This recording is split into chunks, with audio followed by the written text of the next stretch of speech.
Hello, everyone. This is Pamela, and I would like to welcome you to our presentation. Today, we will be discussing how our summer semester with Dr. Coots has facilitated our understanding of leadership, change, and complexity. The presenters today are, in order of presentation, Pamela Story, Marina Colon, and Lourdes Hawkins.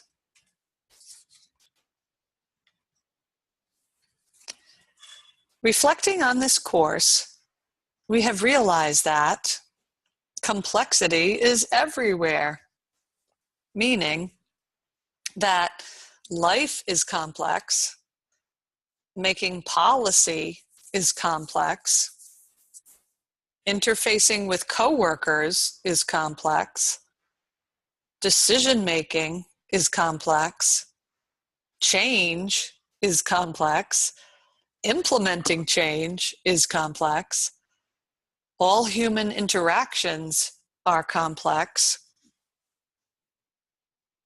the human condition is complex.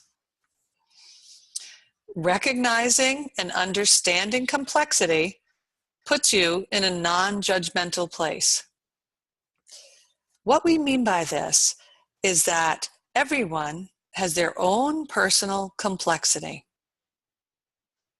By understanding that every person is complex in their own way and expecting and honoring that complexity, then any complex situation would be perceived as an opportunity to learn more about that person or that situation or that change, rather than an opportunity to defensively push back against the unknown. Understanding and acknowledging that complexity is real and is omnipresent makes for a better leader and a better follower. Perhaps truly understanding complexity in a deep, rich way is the definition of leadership. If you understand and acknowledge complexity, you will be able to maneuver more easily on your career path. This new learning can be applied to many speech-language pathology healthcare contexts. What we have also learned was that each leadership style would approach change and complexity differently. Therefore, we are going to be discussing how each leadership style perceives change and complexity.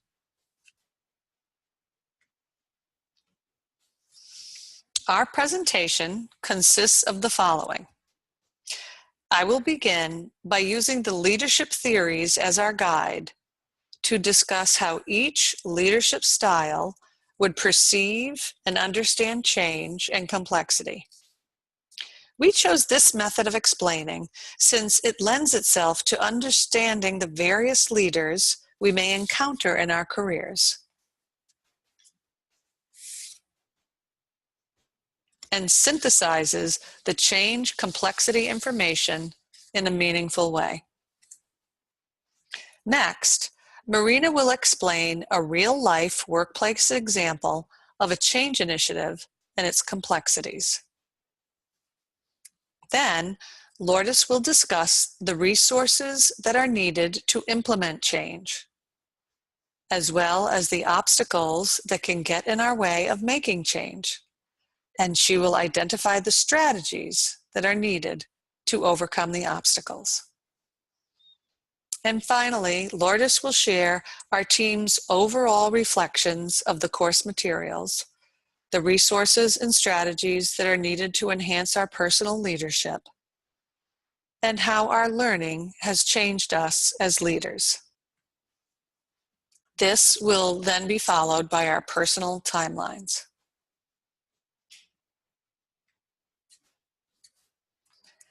A great man leader would see change as either positive or negative, depending on whether the change is aligned to the great man's values. The great man theory states that leaders are born, not made. It perpetuates the notion that a leader has innate abilities. Having innate abilities, the great man leader is confident and able to communicate to his followers, who would accept what the great man leader says at face value. In general, the great man leader would make a change, even if it was difficult, if it was for the greater good of the followers. The great man leader was born to lead, so he understands his followers and their complexities.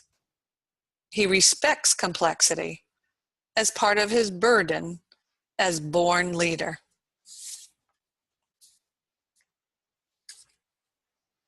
Next, we will talk about the trait theory leaders. Trait theory leaders are considered born with innate qualities bestowed upon them by a higher power. These leaders take this description to heart and see themselves as the only person who will decide what changes and how it will be changed. The change, therefore, must align with the leader's vision for their followers, whether the followers agree or not.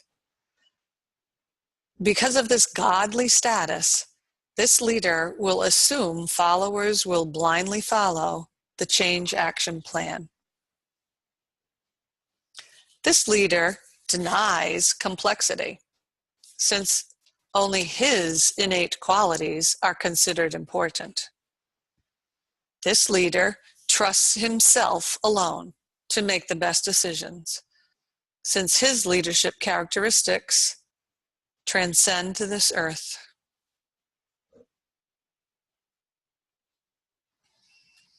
As we know, in the contingency theory, developed by Fiedler in the 1960s, a leader's effectiveness is based on the situation and influenced by two factors: leadership style and situational favorableness.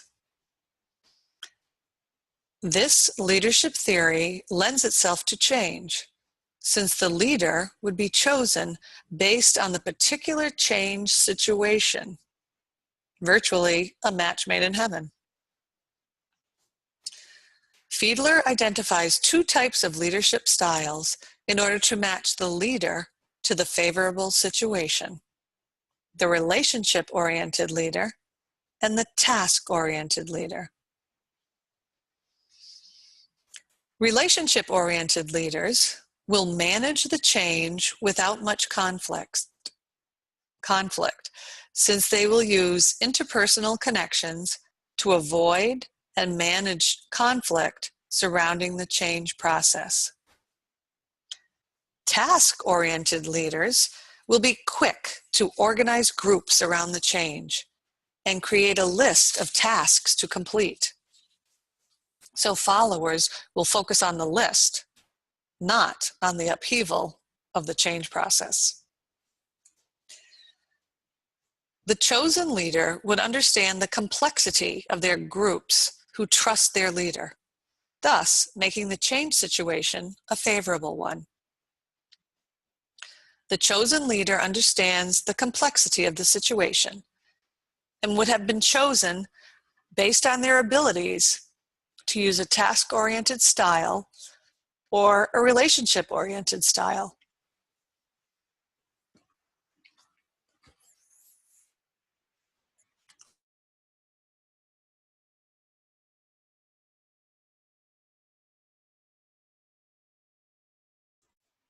In any case, this type of leader would most likely be very successful implementing change in their situation. Now, Marina will talk about a transactional leader and how they view change and complexity. Here's Marina. Thank you, Pamela. Hi, everyone. I'm Marina, and I will do a brief review of the transactional leadership theory. This model focuses on a contractual agreement between an organization and employee. The employee is subordinate, following requests and duties given to them by their leader. Transactional leadership is a system of rewards and punishments. Followers are provided with paychecks. It incorporates salary as means of rewards. If they are unable to comply, it will result in disciplinary action and potentially could end in termination. This type of leadership does not seek to develop followers. These leaders seek to make sure that the needs of the organization are met. They are not looking to change the future. They look to keep things the same. This type of leadership is effective in crisis and emergency situations, as well as for projects that need to be carried out in a specific way. When it comes to transactional leadership, in terms of dealing with complexity, the complexity in terms of the followers is often ignored, while the organization's complexity is embraced. The followers' complexity may be considered if it is good for the company. This type of leader is responsible for maintaining routine by managing individual performance and facilitating group performance. These leaders tend to be inflexible and are usually opposed to change. If they need a change from their followers, leaders will provide incentives to motivate those they need to implement the change. A transformational leader motivates and inspires others by showing respect and admiration for their followers, and because of this, they are typically very well respected and admired. They enhance the motivation and morale of their workers. They challenge their followers to take greater ownership of their work while understanding their strengths and weaknesses. They align followers with tasks that optimize their performance and focus on the collective interests of their followers. The transformational leader understands the many complex factors to consider in the face of change. The needs of specific programs, community members, financial stakeholders, agencies, and employees. A transformational leader believes that while addressing all the needs of the various entities, it is important that leaders remain open and transparent about the changes to maintain a culture and environment of optimism, focus, and motivation. The transformational leader encourages their followers to take ownership, be engaged, and become the leaders of the change through their own desire. So they want their followers to want the change also. Transformational leaders are able to find the intrinsic motivation of employees and are able to move past tangible exchanges and rewards. Transformational leaders are most successful in establishing focus, motivation, and a need to carry on despite change and adversity in their employees. Transformational leaders tend to think multidimensionally when it comes to people and change management. Transformational leaders understand how to effectively communicate at all levels by first providing facts and logic, secondly, by establishing an emotional connection, and finally, by being open, honest, and transparent to elicit trust and support. Transformational leaders see change and complexity inextricably interwoven. Servant theory leader. The essence of servant leadership hinges on greater mutual power and influence, emphasizes collective and collaborative follower participation, promotes high levels of follower learning, and emphasizes significant follower empowerment. Servant leadership emphasizes decentralization, differentiation of tasks, collaboration, flexibility, and adaptability of structures and processes, participation, and autonomy. Additionally, they develop strong relationships, collaborate with others, value others' differences, are open and accountable to others, are willing to learn from others, and maintain integrity and trust. Servant leaders are able to see issues more clearly because of their openness to spiritual, emotional, and mental inspiration and revelation. Possessing these very qualities is the reason why this form of leadership is seen as very good at dealing with complexity. An effective servant leader understands that people typically find change very scary because of the number of choices and the uncertainty involved in making the choices. Therefore, the servant leader focuses on overcoming this fear through creating shared meaning throughout the organization. During the organizational change process, a servant leader envisions the future, takes initiative, clarifies goals, facilitates a shared vision, shares and releases power, shares status, and promotes others. The servant leader strives to implement change by creating a culture that can add value to groups and members by allowing them to focus on goals, take initiatives, and be who they are in group situations. Also, the servant leader makes every effort to create a workplace environment in which followers feel comfortable to be themselves. Now, I'm going to be talking about a real-life example in the issue of maternity leave. So maternity leave policies differ greatly from country to country. And as you can see in this image, so this image is a mapping paid maternity leave. How many weeks do other nations provide paid maternity leave compared to the United States? So as you can see, the United States has 0 weeks of paid maternity leave, for example, and other countries like Italy gives people 22 weeks of paid maternity leave. And as you can see, Japan has 14 weeks, Mexico has 12, and so on. As a speech-language pathologist working in the New York City public school system, a controversial issue that affects myself and many other educators is the maternity leave policies put in place in our city. The maternity leave policy in New York City is very similar to the policies in most other cities in this country. The Federal Family Medical Leave Act, FMLA, provides up to 12 weeks of paid and or unpaid leave for maternity and or unpaid leave for the care of a child under the age of 1, adoption, or the start of foster care. Either parent can take an unpaid child care leave under FMLA.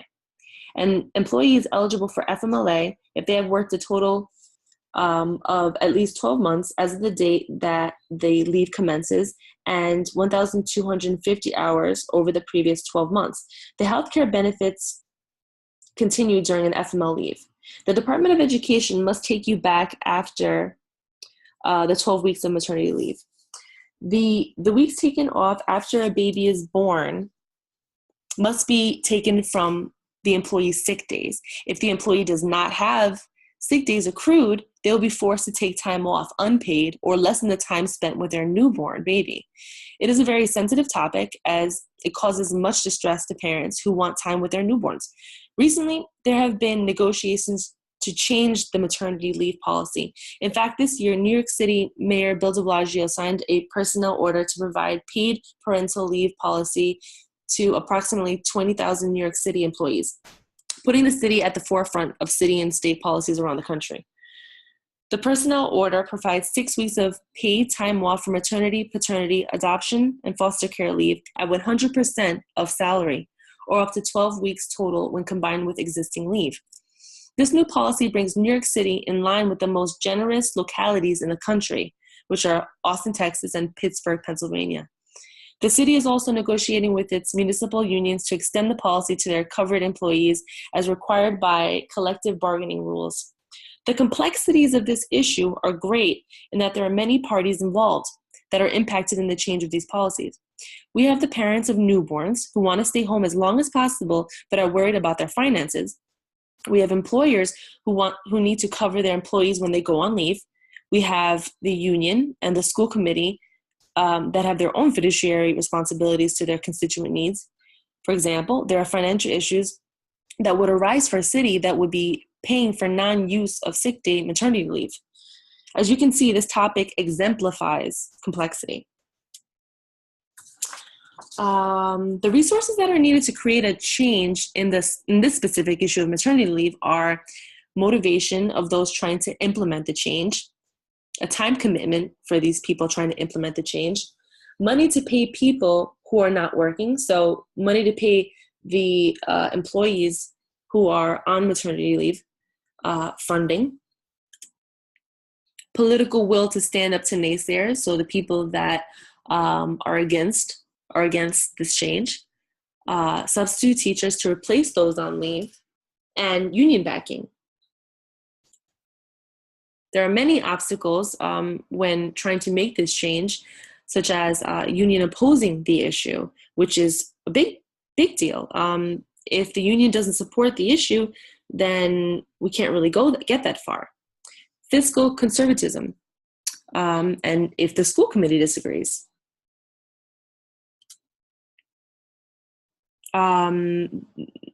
there will be an obstacle if we're unable to find qualified substitutes to take the place of the teachers that are on leave.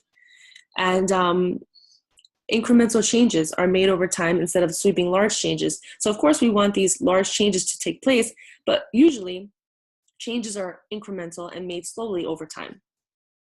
Now Lourdes will be discussing our reflections.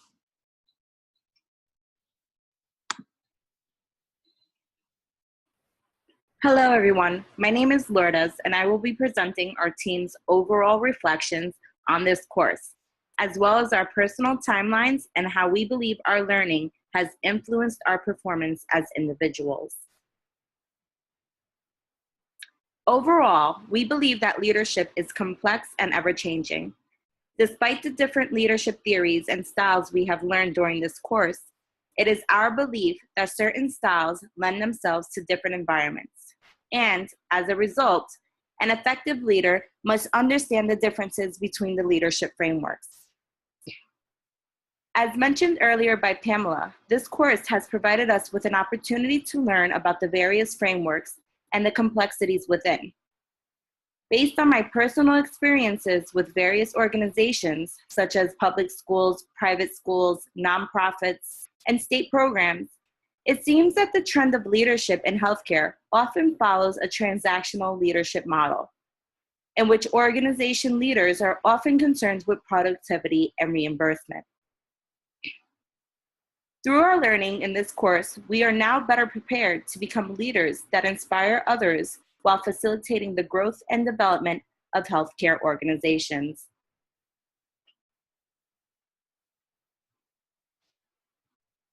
It is safe to say that this course also facilitated our development of teamwork. Perhaps that was the underlying mission of this course, as teamwork is an essential component of leadership. However, within the realm of teamwork is leadership, and as we know, many individuals possess their own leadership styles. As our graphic depicts, the gears of teamwork drive vision, success, the development of new skills, and the achievement of goals. Overall, we believe teamwork is an important aspect of leadership, though it is not always easy.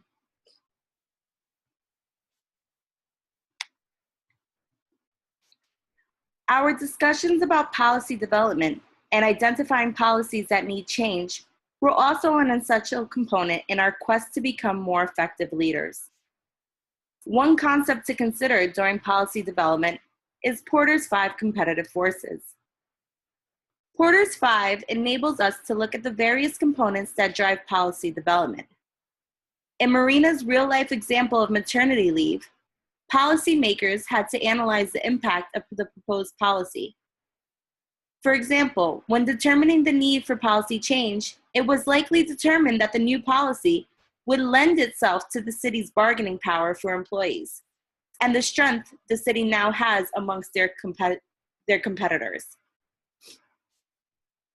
As we know, policy change can be dependent on political and social conditions.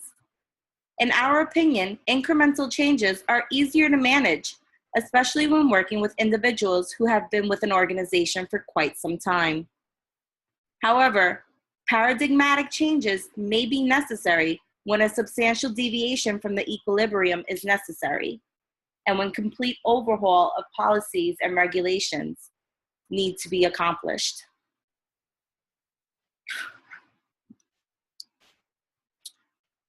Whereas identifying a policy that needs to be changed may be easy, there are many obstacles that an effective leader has to overcome.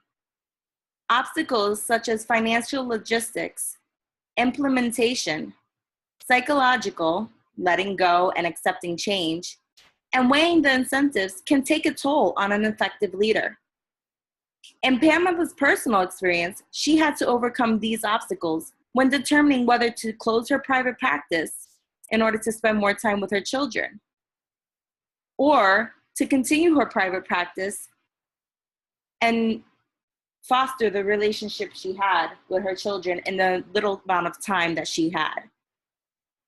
Her desire to become available for her children when they returned home from school was an incentive, and although the decision to close her business was difficult, she determined that the incentives were worth it.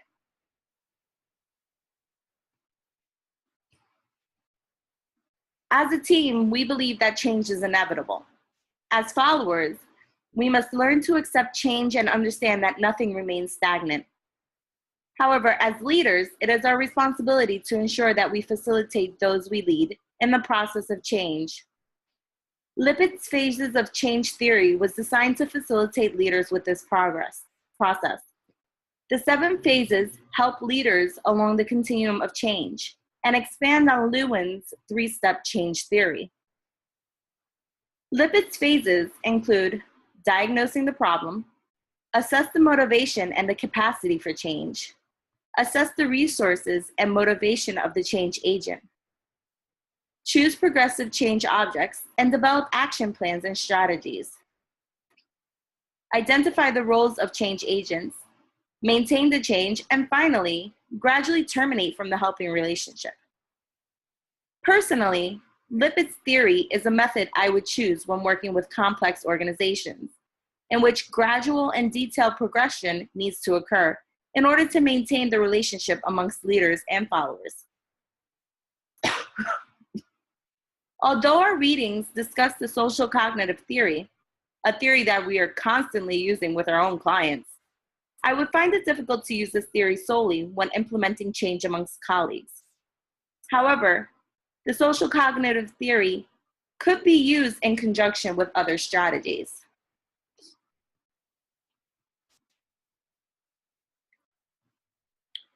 Based on our reflections of this course, we each determined that we have variations in our professional goals and pursuit of leadership that we would like to occur within the next 5 years. Marina's personal timeline starts off with small steps in leadership, such as creating a blog for fellow colleagues and parents on her pursuit to being an expert in the field of English language learners, and achieving a position of power as being one of her ultimate goals.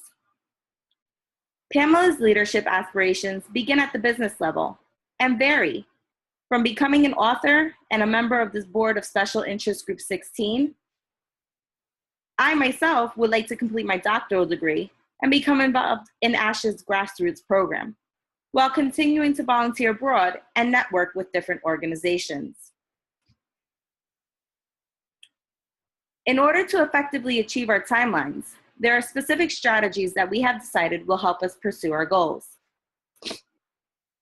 Marina is confident that starting small and accepting leadership roles within her current setting will enable her to develop as a leader. Pamela's strategies incorporate creating a structure that follows that plan and creating a buzz by writing a book in pursuit of developing her business. I myself have come to realize that having a vision and setting goals will facilitate my leadership opportunities.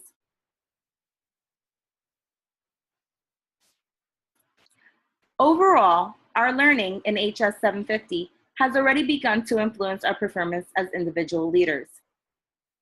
Personally, I have used my leadership skills to navigate the waters of starting a private practice, as well as developing my career as a supervisor of SLPs.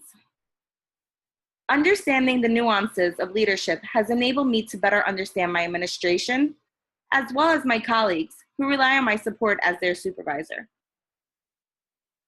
Whereas other team members' learnings have influenced them within their current settings. In particular, Marina's understanding of this course has encouraged her to pursue leadership opportunities within her school. And although Pamela has a history of leadership roles in politics, her vision entails using those skills, which have been reignited and enhanced by this course of study, along with a structured business plan to step out of the public school arena and lead a company of her own.